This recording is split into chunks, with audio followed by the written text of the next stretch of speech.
श्री राम जय हनुमान। श्री राम जय हनुमान। श्री राम जय हनुमान। श्री राम जय हनुमान।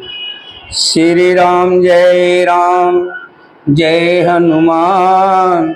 श्री राम जय हनुमान। सती ने शंकर का कहा नहीं माना और अपने पिता के यहाँ चली गई। शंकर जी समझ गए कि सती के लिए अच्छा नहीं है जो इन्होंने मेरा कहा भी नहीं माना। शंकर जी ने सती के पीछे पीछे 2 दूत लगा दिए, अपने गण लगा दिए। सती जैसे ही अपने पिता के घर पहुंची,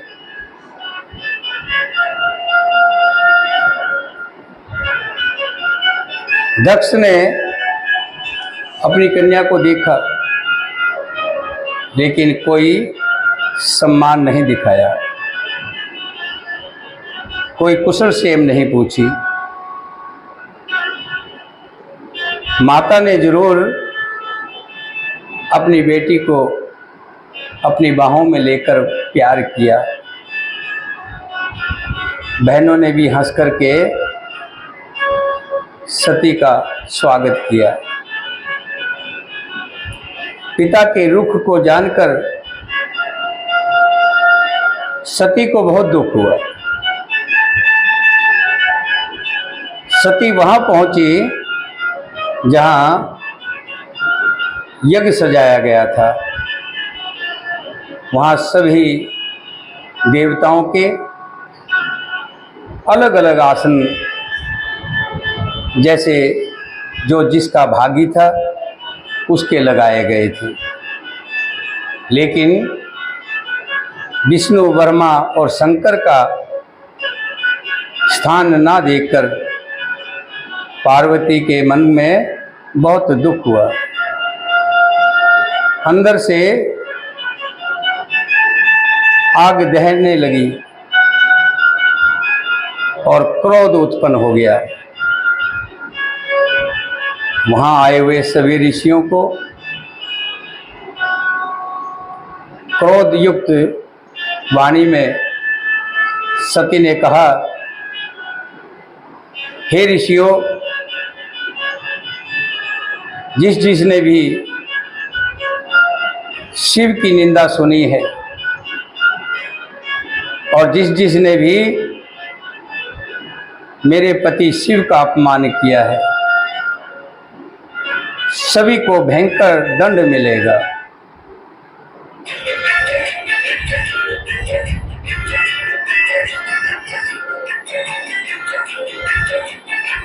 इतना कहकर सती क्रोध अग्नि में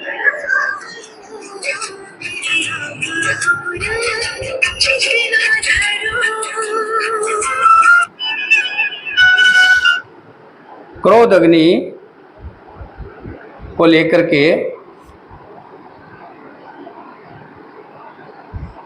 अग्नि कुंड में जो यज्ञ का कुंड बना हुआ था उसमें प्रवेश कर गए।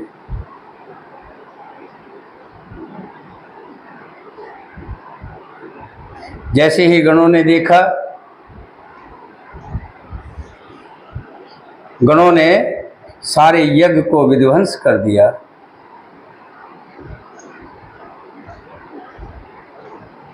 सब जगह हाहाकार हो गई। तब मुनीश्वर भृगु जी ने यज्ञ की रक्षा की। जब ये समाचार शिव जी को मिला तब वो क्रोध करके उन्होंने वीरभद्र की रचना की और कहा, तुम जाकर के यज्ञ को विध्वंस कर डालो और जो जैसा है उसको यथोचित दंड दो। यज्ञ विध्वंस जाय तिनकी ना, सकल सुरण विधिवंत फल दीना। वीरभद्र ने वहां जाकर के यज्ञ को विध्वंस कर दिया और सब देवताओं को, जिन्होंने भी शंकर के अपमान में शामिल हुए थे, सबको दंड दिया। और सब जानते हैं दक्ष की भी वही गति हुई जो शिव ध्रुव की हुआ करती है। ये इतिहास सारा जगत जानता है, इसलिए मैंने सस्पेंस में वर्णन किया है। सती मरण हरि सनवर मांगा, जन्म जन्म शिव पद अनुरागा। सती ने मरते समय एक ही वर मांगा कि हे हरि, मेरा जन्म जन्म में शिव जी के चरणों में अनुराग रहे।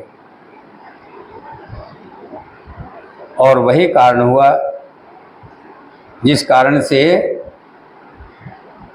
सती हिमाचल के घर जाकर पार्वती के शरीर में जन्म लिया। जब ते उमा सेल ग्रह जाई, सकल सिद्धि संपत्ति तहि छाई। जेह ते मुनि स्वाश्रम कीने, उचित वास हिम भूधर धीने। जब से उमा जी हिमाचल के घर जन्मे, तब से वहाँ सारी सिद्धियाँ और संपत्तियाँ छा गई। मुनियों ने जहाँ तहाँ सुंदर आश्रम बना लिए और हिमाचल ने उनको उचित स्थान दिया। सदा सुमन फल सहित सब, दुर्म नव नाना जात। प्रगटे सुंदर सेल पर, मनिया कर बहु भांत। सियावरी राम जय जय राम, मेरे प्रभु राम जय जय राम। मंगल भवन अमंगल हारी, धरहु सो दशरथ अजर बिहारी। श्री राम जय राम जय जय राम, बोलो श्री राम जय राम। दीन दयाल विरद संभारी, हरौ नाथ मम संकट भारी। श्री राम जय राम, बोलो श्री राम जय राम। श्री राम जय राम, श्री राम जय राम, श्री राम जय राम, श्री राम जय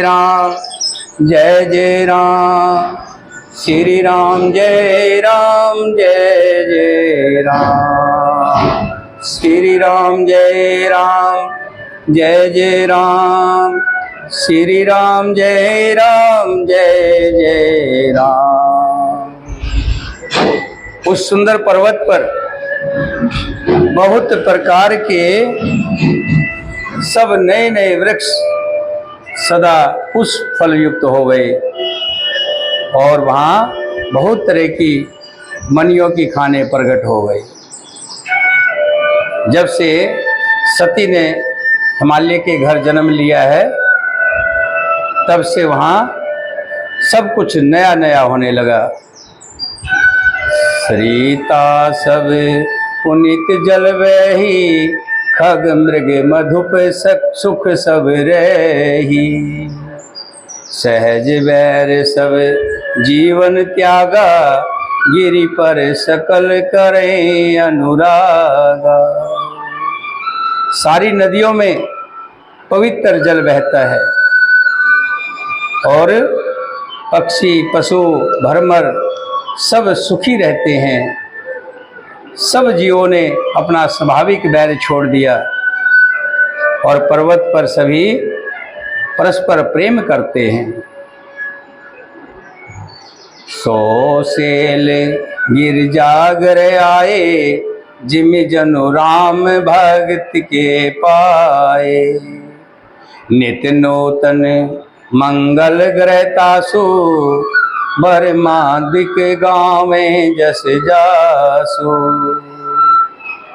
पार्वती के घर आ जाने से पर्वत ऐसा शोभायमान हो रहा है जैसे राम भक्ति को पाकर भक्त शोभायमान होता है। उस पर्वत के घर नित्य नए मंगलों से होते हैं, जिसका ब्रह्मादि आदि यश गाते हैं। नारद समाचार सब पाए, कोत कहे गिर गे सिधाए। सेल राज बड़े आदर कीना, पद पखार वरिया सुन दीना। जब नारद जी ने ये समाचार सुना तो कौतुक ही से हिमाचल के घर पधारे। पर्वतराज ने उनका बड़ा आदर किया और चरण धोकर उनको उत्तम आसन दिया। नार सहित मुनि पद सिर नावा, चरण सलील सब भवन सिचावा। निज सौभाग्य बहुत गिर वर्णा, सुता बोल मेल मुनि चरेना।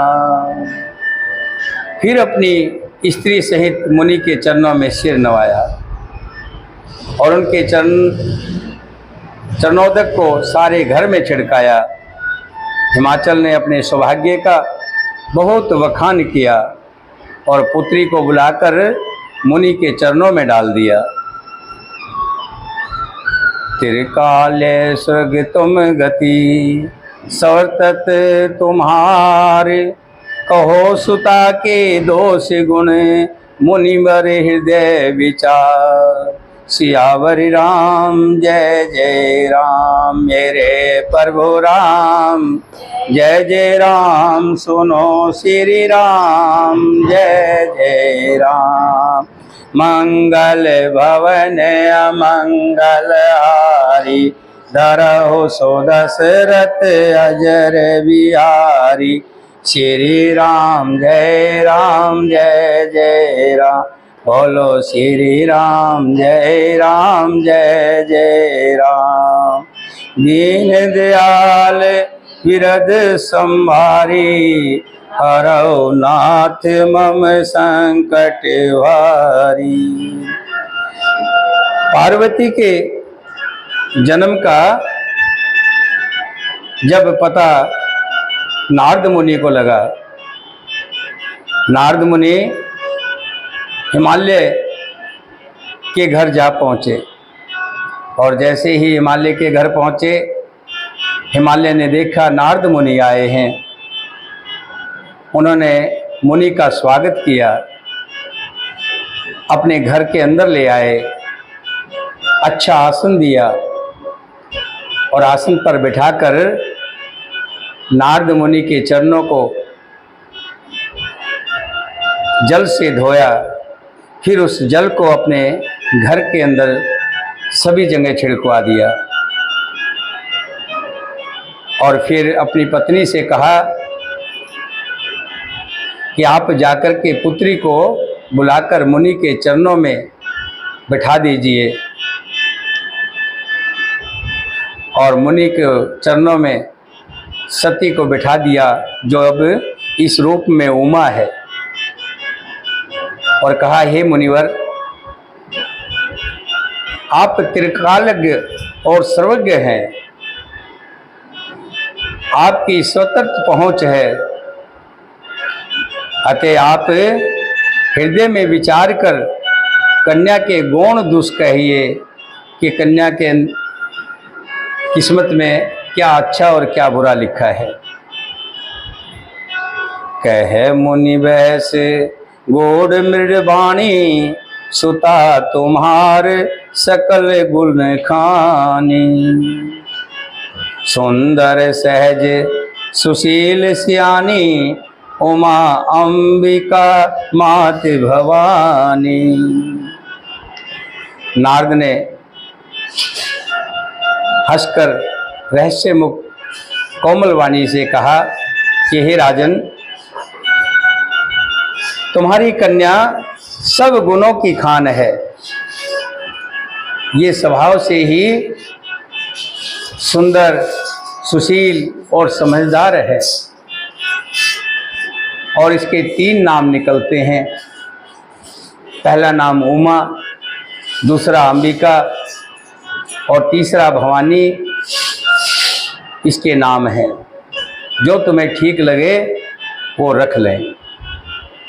सब लक्षण संपन्न कुमारी, होए संतन पिए पियारी। सदा चल एहि कर अहिवाता, एहि तेजस पावे पितु माता। और हे राजन, तुम्हारी कन्या सब सुलक्षणों से संपन्न है।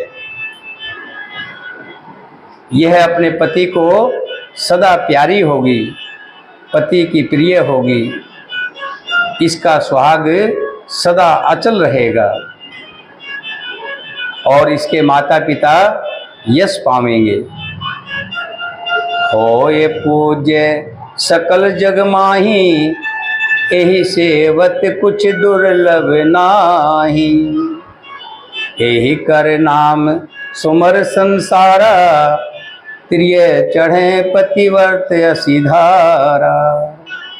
और हे राजन, ये सारे जगत में पूज्य होगी और इसकी सेवा करने से कुछ भी दुर्लभ नहीं होगा।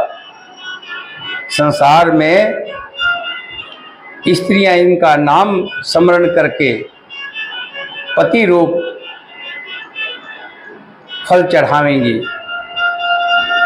सेल सुलक्षण सुता तुम्हारी, सुनो जो अब गुण दोई चारी। फिर नारद जी कहने लगे, हे राजन, मैंने अभी तक जो पुत्री के, कन्या के गुण बताए थे, लेकिन कुछ अवगुण भी हैं, 2-4 उन्हें भी सुन लीजिए।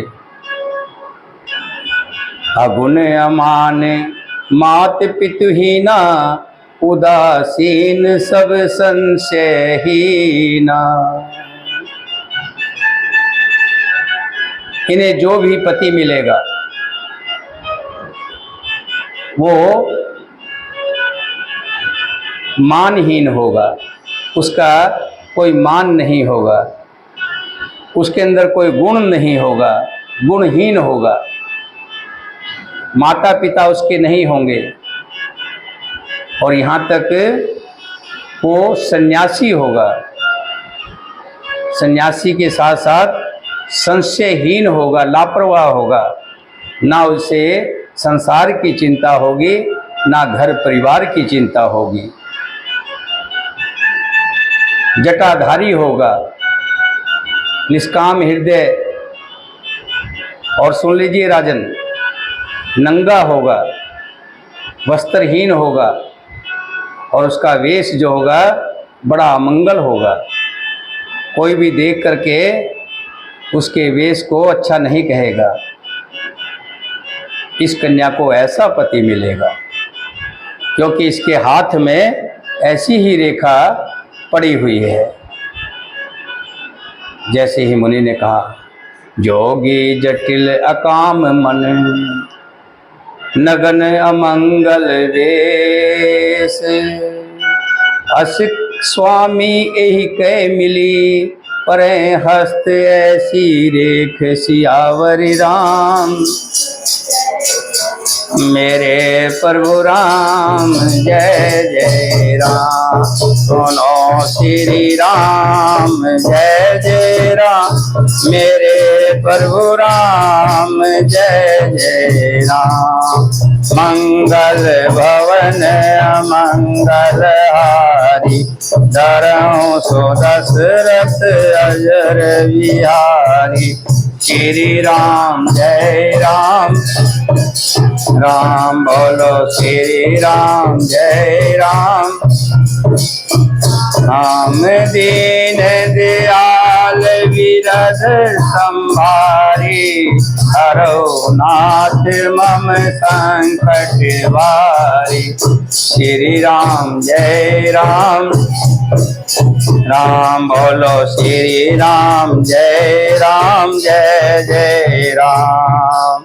दीन दयाल विरध संभारी। हरो नाथ मम संकट भारी। श्री राम जय राम जय जय राम। बोलो श्री राम जय राम। जैसे ही नारद जी ने कहा अमंगल भेष होगा, लापरवाह होगा, माता पिता विहीन होगा, गुणहीन होगा, मानहीन होगा, नंगा होगा, ऐसे सुनते ही राजा और रानी बड़े उदास हो गए, बहुत चिंतित हो गए कि हमने अपनी बेटी के बारे में, ये कोई भी पिता नहीं चाहता, कोई माता नहीं चाहती कि उसका पति अमंगल भेष वाला हो, लापरवाह हो, गुणहीन हो। कौन चाहेगा? कोई चाहेगा? कोई नहीं चाहेगा। नारद मुनि की वाणी सुनकर, उसको हृदय में सत्य जानकर, क्योंकि नारद कोई छोटे मोटे ऋषि नहीं है कि नारद जी अगर कह रहे हैं तो ये बात तो सत्य होगी। हिमवान और मैना बड़ी चिंतित हो गई, लेकिन पार्वती सुन रही है। पार्वती अपने पिछले जन्म से ही शंकर जी को पति मानकर चल रही है, और जैसे ही नारद जी ने सब वो गुण बताए जो शंकर जी के अंदर है, अंदर ही अंदर हंस रही है, अंदर ही अंदर खुश हो रही है। सुन मुनि गिरा सत्य जी जानी। दुख दंपति उमा हर्षानी। नारद यह भेद न जाना। दशा एक समझे विलगाना। सकल सखी गिरजा गिरि मैना। पुलक शरीर भरे जल नैना। होय न मिर्षा देव ऋषि भाषा। उमा सो वचन हृदय धरि राखा। जैसे ही नारद ने भविष्यवाणी बताई, सारी सखियां, पर्वतराज हिमवान और मैना, सभी के शरीर दुखी हो उठे, सभी के नेत्रों से जल भरा, क्योंकि जानते हैं कि देव ऋषि के वचन असत्य नहीं हो सकते। ये विचार कर पार्वती ने उन वचनों को हृदय में धारण कर लिया। उपजे शिव पद कमल स्नेहो। मिलन कठिन मन भासन देहु। जान को सर प्रीत दुराई। सखी उछंग बैठ पुन जाई। उन्हें शिवजी के चरण कमलों में संदेह उत्पन्न हो आया, परंतु मन में ये संदेह हुआ पार्वती को कि शंकर जी मिलेंगे कैसे। नारद जी ने ये तो बता दिया जो जो गुण जो जो लक्षण शंकर भगवान के थे वो तो पार्वती समझ गई, उमा समझ गई, लेकिन ये नहीं समझ पाई कि उनसे मिलन कैसे होगा। अंदर अंदर खुश तो हो रही है, अवसर ठीक ना जानकर प्रेम को छिपा लिया उमा ने। फिर सखी की गोद में जाकर बैठ गई। देव ऋषि की वाणी झूठी नहीं होगी, ये विचार कर राजा हिमवान, मैना और सारी चतुर सखियां चिंता करने लगी। फिर हृदय में धीरज धरकर पर्वतराज ने कहा, हे नाथ, कहिए इसका कोई उपाय भी तो होगा। झूठ न होए देव ऋषि वाणी, सोचे ही दंपति सखी सियानी। और धर धीर कहें गिरिराओ, कहो नाथ का करो उपाय। हे नाथ, कोई ऐसा उपाय बताइए जिससे पुत्री के भाग्य में जो अवगुण लिखा है ये टल सके। कह मुनि से हिमवंत सुनो, जो विधि लिखा लीलार। देव मनुज नर नाग मुनि, को न मेटन हार। नाग मुनि ने कहा, हे राजा सुनो, विधाता ने लीलाट पर जो कुछ लिख दिया है उसको देवता, दानव, मनुष्य, नाग और मुनि कोई भी नहीं मिटा सकता। जैसे ही नारद जी ने कहा, दोनों राजा रानी फिर चिंता में पड़ गए और आंखों से आंसू बहाने लगे कि हमारी इतनी सुंदर बेटी है, लेकिन विधाता ने उसके भाग्य में क्या लिख दिया है। राजा रानी को चिंतित देख करके नारद मुनि कहने लगे, तदपि एक मैं कहूँ उपाई, होए करें जो देव सहाई। जस वर में वर्ण तुम पाई, मिले उमे तस संशय नाई। नारद जी कहने लगे, देखो जो मैंने बताया है, जो इसके ललाट पर लिखा हुआ है, पति तो इसको वैसा ही मिलेगा, लेकिन एक उपाय हो सकता है कि पति ऐसा ही मिल जाए जो सन्यासी हो, जटाधारी हो, भभूत लगाता हो,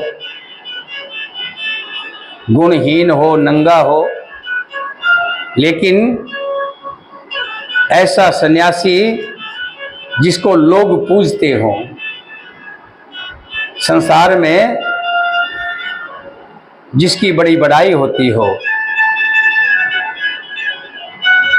तब पार्वती की माता कहने लगी, हे नाथ, हे मुनि, आप तो त्रिकालदर्शी है, ऐसा कौन हो सकता है, आप ही बताइए। जे जे वर के दोष बखाने, ते सब शिव पही में अनुमाने। जो विवाह शंकर सन होई, दोषे गुण सम कह सब कोई। नारद जी कहने लगे कि मैंने जो जो दोष बताए हैं, मेरे अनुमान से वे सभी दोष शिव जी के अंदर हैं। यदि शिव जी के साथ विवाह हो जाए तो दोषों को भी सब लोग गुणों के समान ही कहेंगे, उनके दोष दोष नहीं माने जाएंगे, वो भी अच्छे कहलाएंगे। जैसे जो एही सेज सेन हर करही, बुध कुछ तिन कर दोष न धरहि। भान किसान सर्वरस खाई, तिनके मंद कहते कोई नाही। विष्णु भगवान शेष पर बैठते हैं, शेष पर सोते हैं, सांप पर सोते हैं, लेकिन कोई उनको बुरा कहता है क्या? पंडित लोग उन पर कोई दोष नहीं लगाते।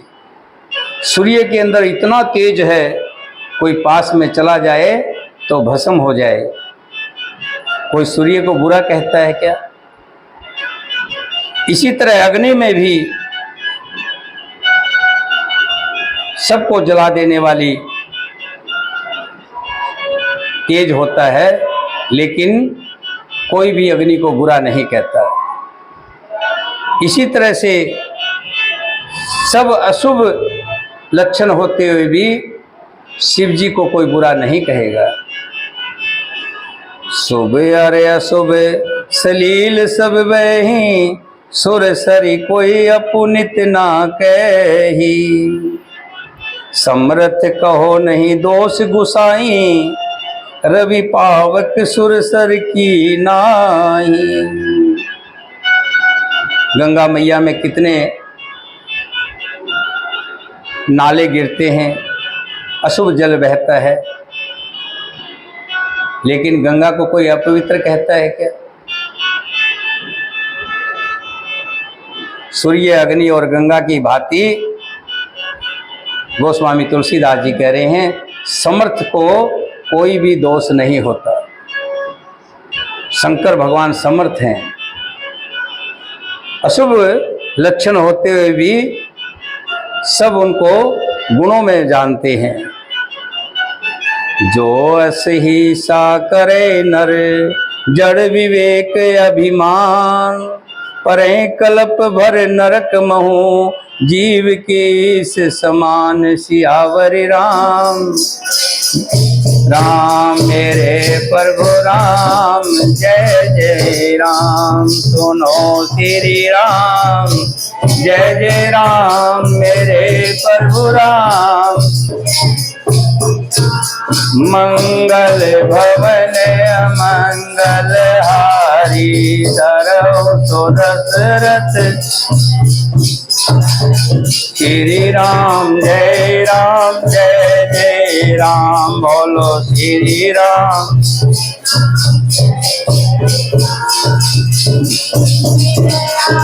वीरज संभारी हरौ नाथ मम,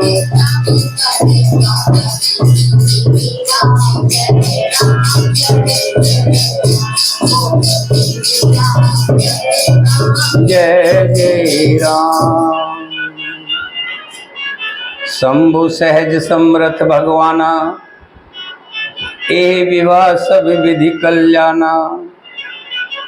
दुराराध्य पे एह महेशु, आशुतोष पुन किए कलेशु।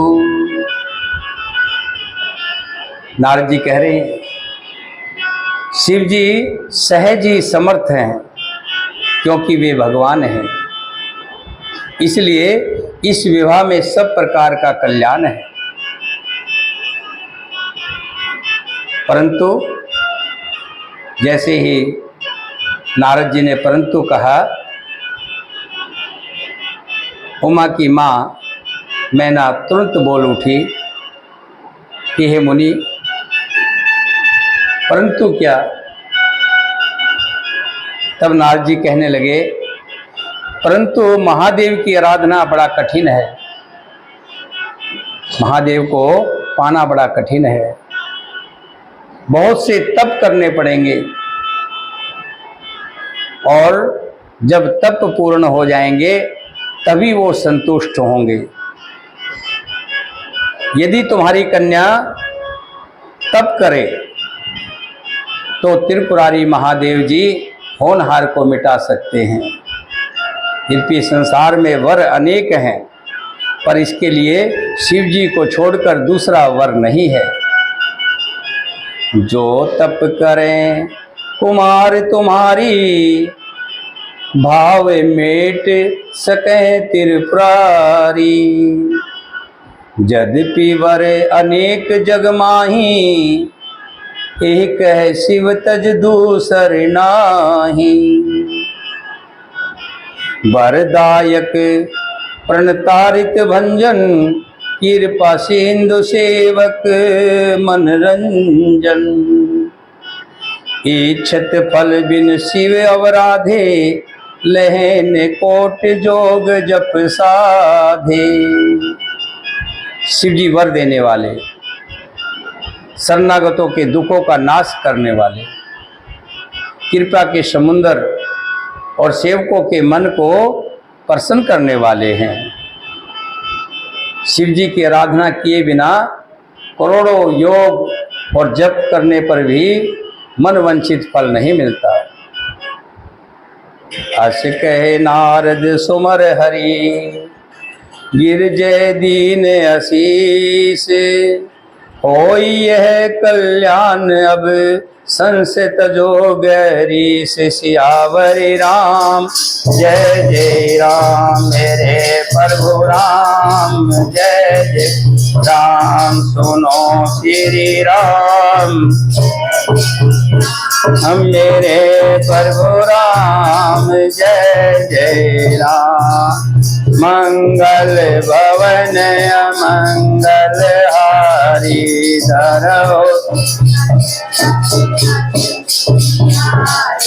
श्री राम जय जय राम। बोलो श्री राम जय राम। हम दीन दयाल